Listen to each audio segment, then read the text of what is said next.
ጦርነትህን በአእምሮህ ትዋጋለህ፣ በእንባህ ትዋጋለህ፣ በዝምታህ ትዋጋለህ። ነገር ግን የተሰጠህን ጠንካራ የጦር መሳሪያ ትረሳለህ። ዱዓ ደካማ አይደለም። ዱዓ የመጨረሻ አማራጭም አይደለም። ዱዓ ኃይል ነው። እጅህን ስታነሳ ከአየር ጋር እየተነጋገርክ አይደለም። ልቦች፣ በሮችና ጣፋንታን የሚቆጣጠረውን አላህ እየተነጋገርክ ነው። ነብዩ ሰለላሁ ዐለይሂ ወሰለም እንዲህ ብለውናል፣ ዱዓ ኢባዳ ነው። ይህ ማለት ዱዓ ባደረክ ቁጥር ልመና እያደረክ አይደለም። ሁሉም ነገር መለወጥ እንደሚችል በማመን አላህን እያከበርክ ነው። አንዳንድ ጊዜ አላህ መልሱን ያዘገየዋል፣ ስለማይጠብቅህ አይደለም፣ ትዕግስትን ሊያስተምርህ ወይም ከሱ የበለጠ ታላቅ ነገር ስለሚያዘጋጅልህ እንጂ። ህይወት ሲከብድህ፣ ልብህ ሲደክም፣ ህመምህን ማንም የማይረዳ ሲኖር መሳሪያህን አትርሳ። ዱዓ ኃይልህ የሚችለውን ሊሰብር ይችላል።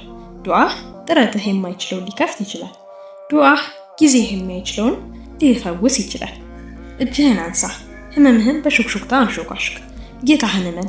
ምክንያቱም አላህ ያለህ ብቸኛ ሲሆን እርሱ ከበቂ በላይ ነው።